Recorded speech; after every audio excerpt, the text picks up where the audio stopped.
Okay, good morning, guys. Right now I'm planning to start section 7.3. This is the last part, last section of this chapter 7. Okay, this is very simple. This part is really simple. Still, we are talking about sampling distribution of the sample mean. Okay, this first part, if you consider like 1,000 samples from a particular population and uh, calculate their mean. Okay, then you plot this histogram so that you will see uh, those x bar values like this. Okay, they are I mean combination of all x bar values. It looks like this kind of distribution, which is normal distribution. Okay, it looks like a normal distribution. Clear? This is the x bar values. Okay, each bar represents the x bar value. Right. This is something you should know. If we have, let's say, my population, I already know my population is normal distributed. Okay, I already know my population is normally distributed. This is my population. It's already normal distributed, which means normal, let's say mu sigma. Okay, then if I consider a sample from this sample number 1, whatever sample, it doesn't matter, sample number 1, I can say that this sample is also a normally distributed one with mean same mu, but standard deviation, as we calculated last time, sigma over square root of n. Okay, this is just a theorem you should know. Only one and only condition is your population should normally distributed. Okay, that's the condition. If this is true, then this happens. Okay, only that way. If your population is normal distributed with mu sigma, then whatever sample, it doesn't matter, the sample also has a normal distribution with mean mu and standard deviation sigma over square root of n. This one, if you want, you can represent mu x bar. You remember what we call mu mean of the sample means mu x bar, right? Same thing, because mu x bar equals mu, so you can use mu or you can use mu x bar, whatever, doesn't matter. Okay, yeah, right.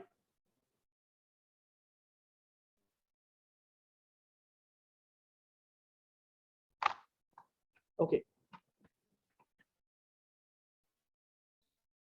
check this one. Normal distribution. A is a normal, simply this one is a normal distribution. Here we have considered only 4 samples or 4 observations. Here 16 samples. Okay, so let's say this one is the population. So you can see how this change according to the sample size, but still it is a normal distribution. Clear? Second one and third one, shape is bell shape. It doesn't matter. Shape, it is a normal distribution with same mean. See, mean is 100, all 3, but different standard deviation. Okay, clear? Standard deviation change with respect to the number of samples. I mean sample size n. Okay, that's why we have different values. But it doesn't matter. All of them have normal distribution. I mean, my population is normal distributed. So this sample right here and this sample right here, they have normal distributions. Okay, right? We have one more thing. related to this one. But before that, let me call this theorem. This theorem we call central limit theorem. In general, we write it CLT, capital CLT, central limit theorem. This theorem is kind of a giant theorem in statistics because this helps a lot. Okay, this helps a lot. In this theorem says that if we have a large enough sample, then it doesn't matter about the population. Okay, it doesn't matter whether I don't know about the population. I can still approximate my sample to a normal distribution. This is what this theorem says. Okay, regardless of the population distribution, I can approximate, okay, approximate my sample to a normal distribution. Clear? Right? This is what this theorem says, but we need better sample size.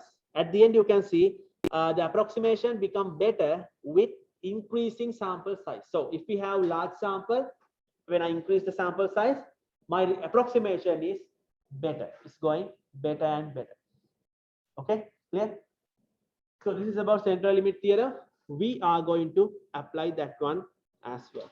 So rate of frequency histogram, you can see here. This is the X bar, same as the previous one. If you consider 1,000 samples of this much household sizes, you will get this kind of distribution as I showed you in the second slide. Okay, same thing here, but everything has summarized here. So let me go through one by one. We will solve few problems based on central limit theorem as well as the previous case. Okay. Okay. We are talking about sampling distribution of the sample mean. Population has mean mu and standard deviation sigma. Okay. Mean X bar equals the population mean. You know that, right? Mu X bar equals mu. You saw that last day. Okay. Standard deviation of X bar equals to this one. Okay. You already know this as well from the last day lecture, right?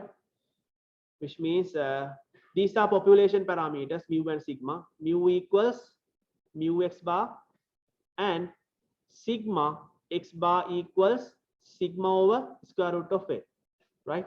It's about these two. Next one, if X is normal distributed, what is X? My variable, my population variable. In here, this part, they haven't mentioned anything about population distribution. Okay, they have mentioned only population has mean mu, standard deviation sigma. I don't know this population is a normal distribution, normal distributed or not. Okay, okay. But here in this third bulletin, they have mentioned, okay, X is normally distributed, which means my population is normally distributed. Okay, then regardless of the sample size, what I can consider these two, which means regardless of the sample size, my sample is normally distributed with mean mu and standard deviation sigma X bar, simply sigma over square root of N. Okay, clear? This is that one from this part. It's from this part, right? What about last one? Last one says that belongs to the central limit theorem. Sample size is large. I'll tell you what is what they mean about large. Okay, sample size is large. We can approximate my X bar, which means my sample. Okay, sample we can approximate to a normal distribution regardless of the distribution of X.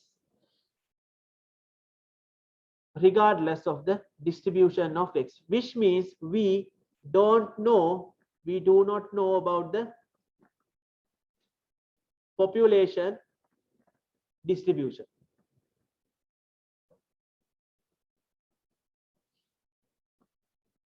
Distribution, okay, population distribution. It doesn't matter about the population distribution. It can be a normal distribution, totally fine. Unimodal distribution like binomial distribution or uniform distribution, whatever, doesn't matter. If I have a large enough sample, I can approximate, or let's say I can think, okay, my sample has a normal distribution with mean mu and standard deviation sigma x bar, or sigma over square root of it, not sigma, okay, not sigma itself, sigma over square root of it. Clear? Right. These are two different things, okay, they have different conditions, so these two are different, they came from different concepts or different theories, okay. Clear? Okay, what about this large enough or size is large? There is no there is no cutoff mark for that, okay, but in general we call that large mean like greater than or equal 35, okay. It is not strict, but there is no strict value for that. We say, okay, large enough mean greater than or equal, how do I write it, greater than or equal 35.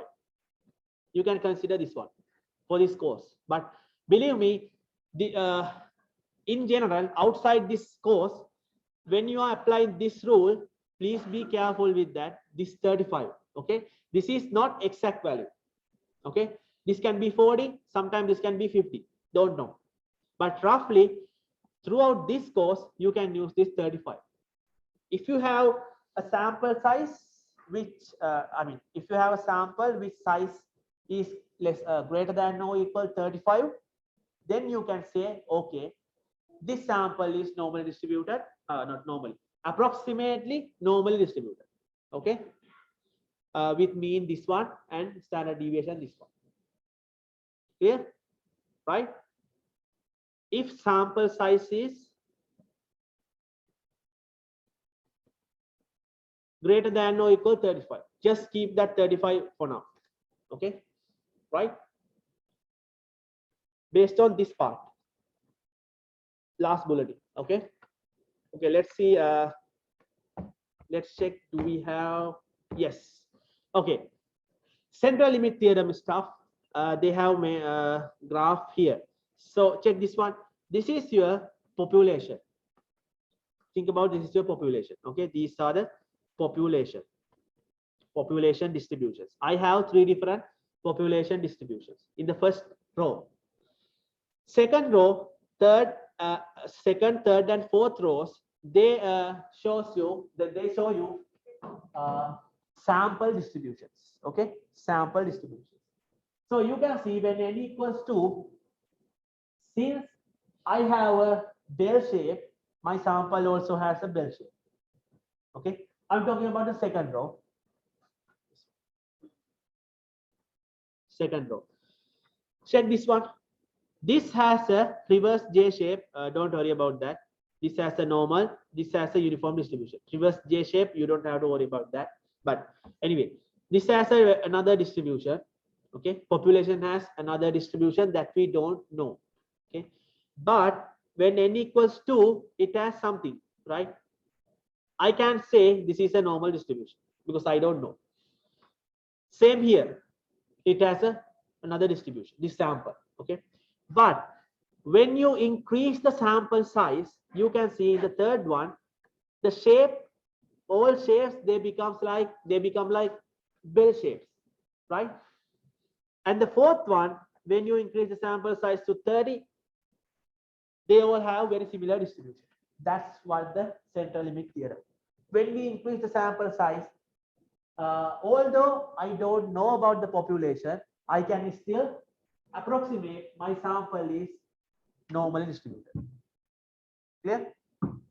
Right?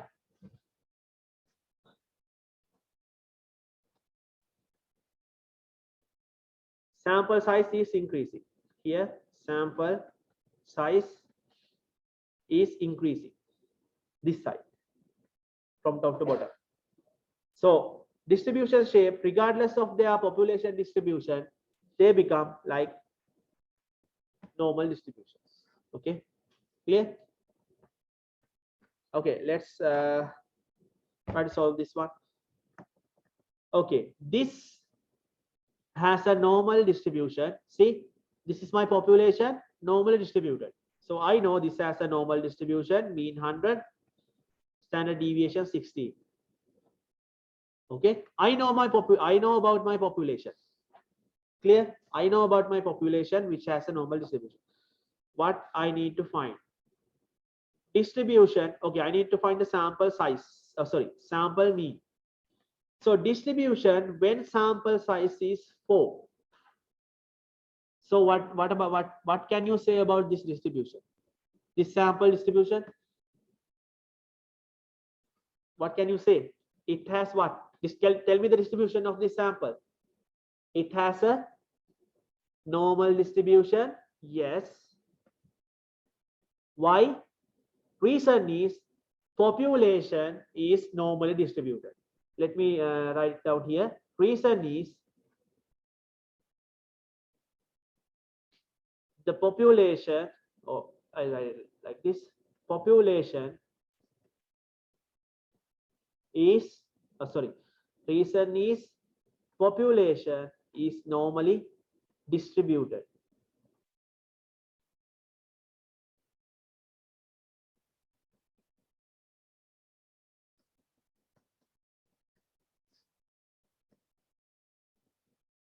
Okay, this is the reason.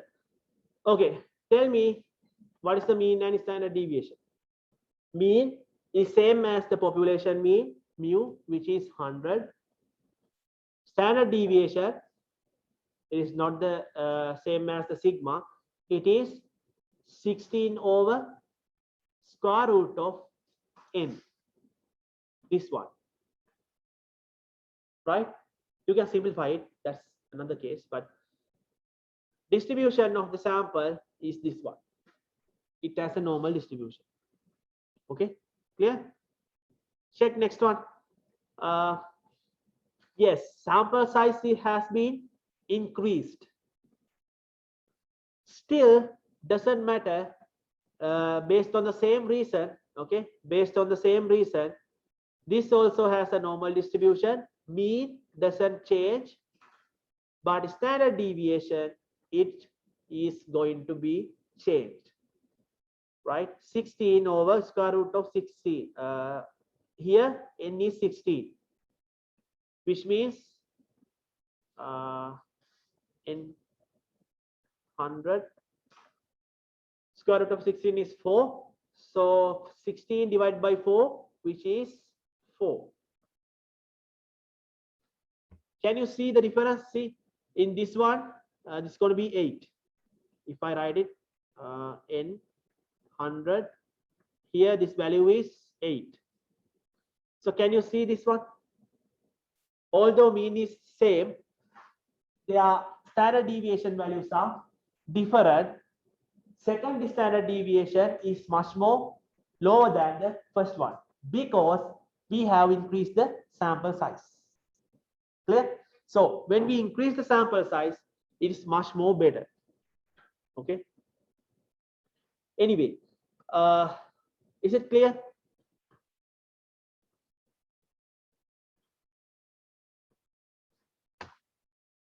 Right.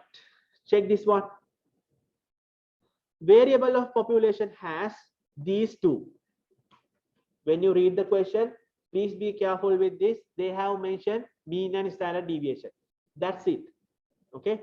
They haven't mentioned anything about population distribution. Right? Okay. Right. The variable is normal distributed. Okay. In this case, they have mentioned variable is normal distributed, which means what's the variable? Which means my population, right? It is normal distributed. So I can write, okay, normal distributed, mu 35, standard deviation 42. Okay. Identify the sample distribution of the sample mean when sample size is this much. So I can say distribution of this part has a normal distribution with mean from what? From the previous theorem. The reason is I have a normal distributed population, right? I have normal distributed population. See, same as the previous example. So mu is 35. Standard deviation is not 42. It is, see, this one. So 42 over square root of 9. Please don't keep your answer like this. Try to simplify this, okay? And 35. This one going to be 3. So 1, 4, 14. Okay, clear? Now, second part. Can you answer, Pardon, if the distribution of the variable under consideration is unknown? Okay, there is something. See, now they have mentioned, they ask something like this. If you don't know about the distribution of the variable means distribution of the population. Okay, this variable here is the population. Okay, okay. So if you don't know the distribution, simply forget about part A. If you forget about part A, you don't know what is the distribution of this population, right? Okay, now what? What can you say about this sample distribution? Is this still same or something else? Sample size, assume that according to part A, sample size here is 9. Still, sample size equals 9. Okay, so what can you say about this distribution? Part B. If you don't know about the population parameter, or simply variable is unknown, what can you say? Is the same? I mean, same as part A, different, or what?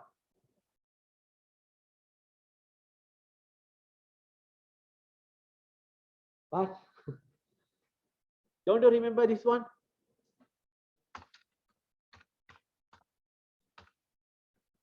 This one. What is this requirement?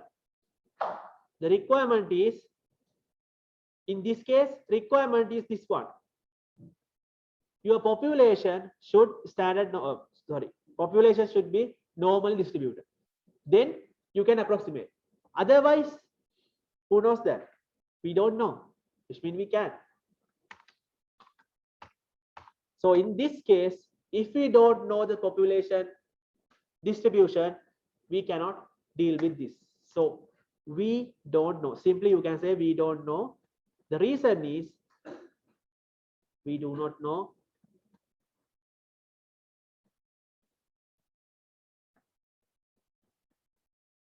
the reason is population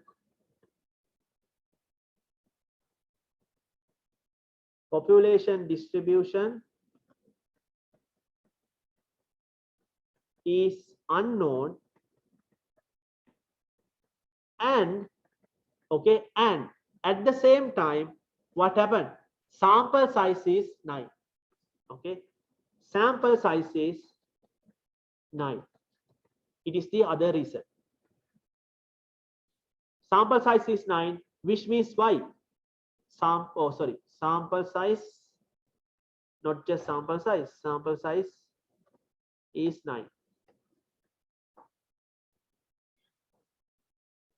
Less than or equal 35. Do you remember that 35 case? Not large enough. Okay. If sample size is, in any case, greater than or equal 35, then we have a different story. Okay. You can see it in the next part.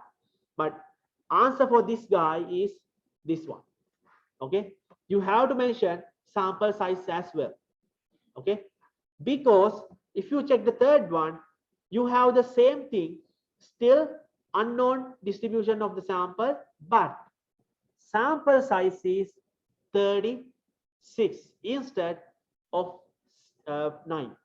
Okay, now for this case I can simply write, okay, distribution has a normal distribution, sample distribution is the normally distributed one, which mean what does this mean? 35. Standard deviation still what?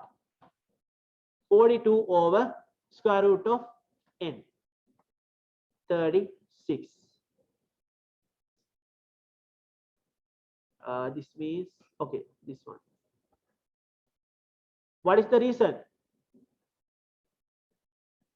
Reason is what? CLT, central limit theorem.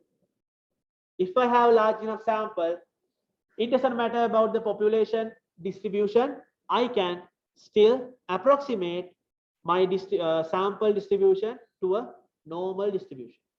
That's the reason, which means CLT, central limit theorem. Okay, clear? Okay, this become more worse when you are dealing with questions in the exam, right? I mean, question is like this much. When you read it, you will miss what you need to do.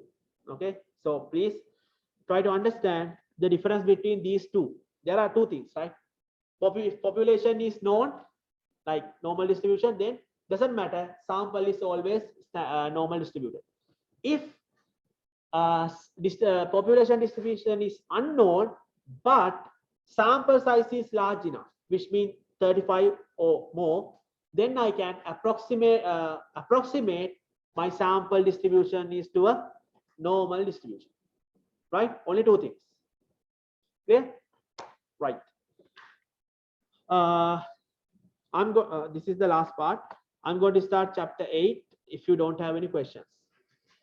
But let me, I can spend 10 minutes because last 10 minutes I'll give you the quiz. Okay, I'll tell you how to do that later. Okay, so this is all about chapter 7. Do you have any questions? Chapter 7. No? Right.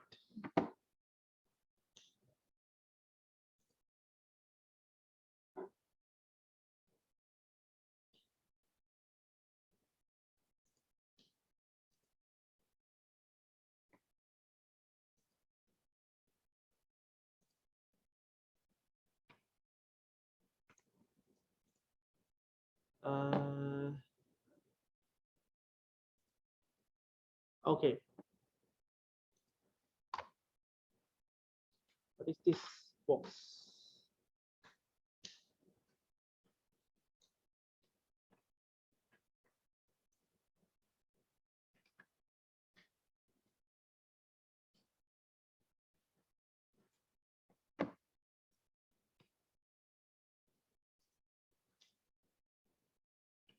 Chapter 7, let me close it.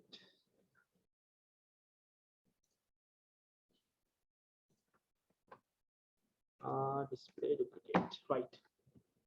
Okay, right. This is also a very small section, not a chapter. Chapter 8 has 3 sections. This is the part 1, estimating population mean, estimating a population mean. Throughout this chapter, we have discussed about confidence intervals for one population mean. Don't worry about the one population mean. It is simply just our mu. Okay, this means our mu. This whole part, it's about mu. Okay, that's we call the one population, right?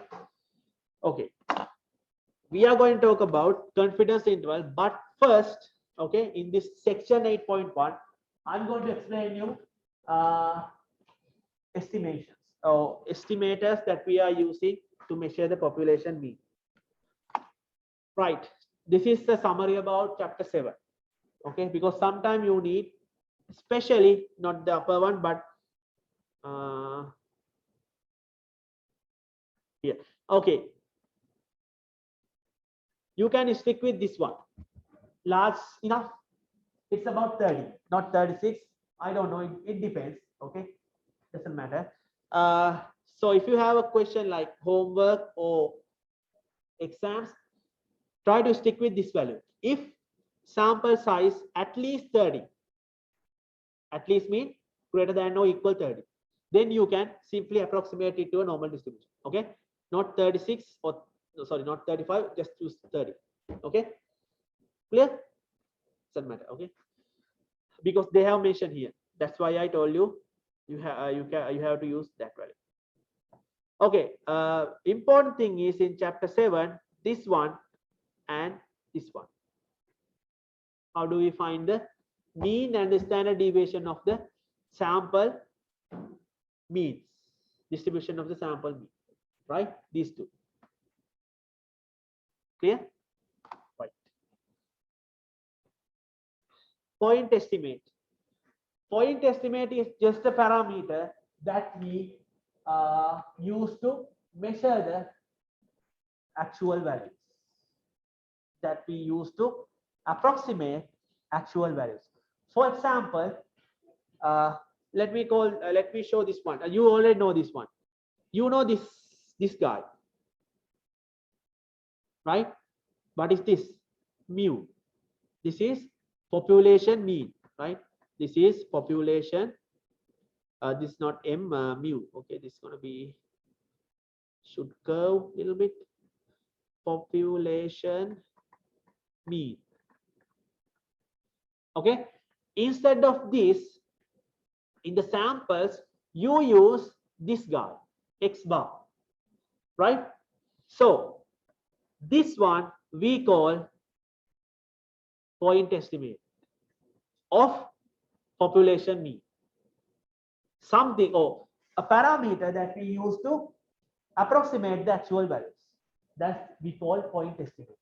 Okay, point estimate because it has only one value. Okay, see, X bar has a one value, so it approximates this guy, mu. Okay, that's why we call point estimate. It has only one value.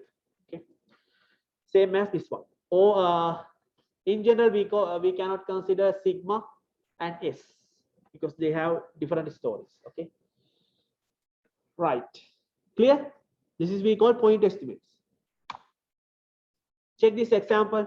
Here I have colored the important part, so you don't have to go through everything. Here, the smaller print, they will state within this part, plus or minus 3%.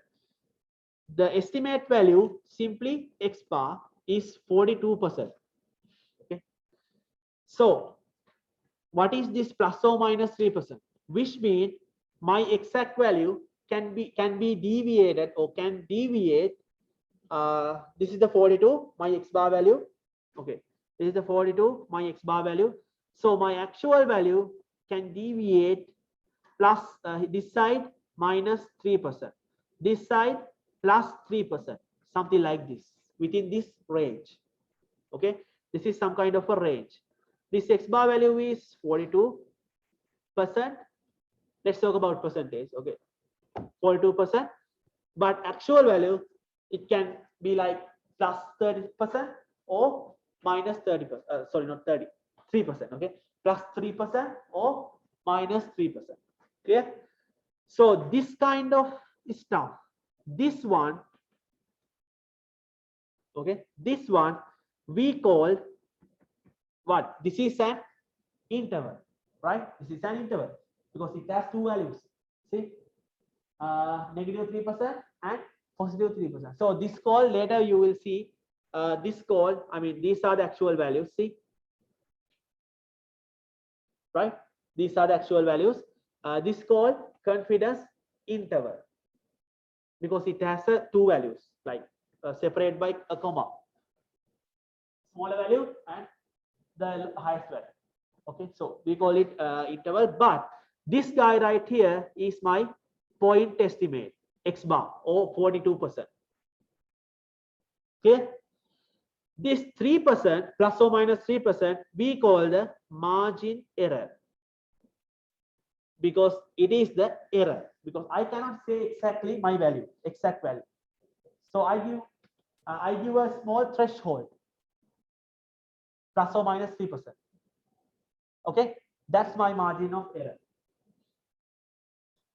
Okay, so most of the time for these point estimates, we will be having a margin of error. Including that margin of error, we define confidence interval. So let's see what about these point estimates and confidence intervals. Okay, right. Check this example. You have a sample from here to here. From here to here, you have a sample.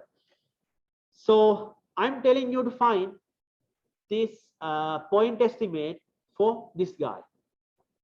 Point estimate for population mean, which means you have to find x bar, like they have mentioned here. Simply, how do you find x bar? Get the sum, divide by number of samples or number of observations.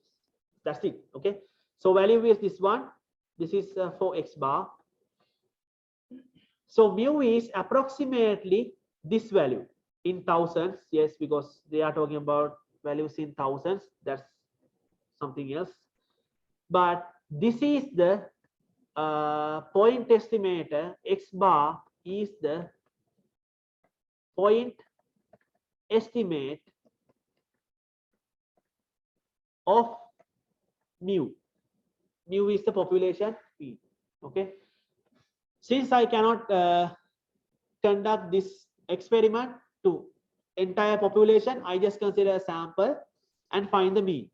Then I say, okay, this mu, this x bar is the point estimate of my actual mean. Actual mean means mu. So x bar is the point estimate. Clear? Right? Same thing, but see, you are using different names. Okay.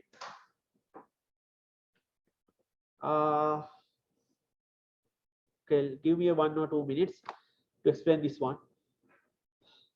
Then I'll give you the quiz. Okay. Okay. There are 3 things you should know. Not 3, 2 things. First one is confidence interval.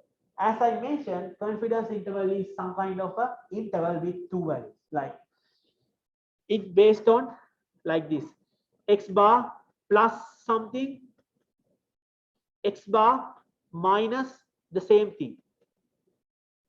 It's like this. Okay, within brackets we write these 2 values. So this is in general, I mean, without explaining this what they have mentioned, the exact idea, this is the general idea about the confidence interval. It is the interval of number obtained from the point estimate. So what is the point estimate here? Our point estimate is x bar. Okay, then we will be having 2 values, plus error, minus error. Okay, that colored circle means the error. Okay, so plus error, minus error. Clear? So confidence level means simply decimal value of the confidence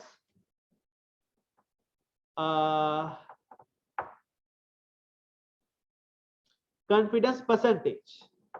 Let's say I'm confident about 95%. Okay, 95% confidence about this one, so that your confidence level is 0.9. I told you 95, right? So 0.95 confidence we have that the parameter lies in the confidence interval, these values, okay, containing the parameters. If I'm, let's say, 95% confidence, which means my confidence level is 0.95. Confidence interval estimate that belongs that one consists of both confidence interval and confidence level, right? This confidence interval, in general we denote it CI. capital C, capital I. So whenever you write CI, not simple, capital CI, I know this, that means confidence interval. Okay. Right. Okay, I'll do the next part later. Okay.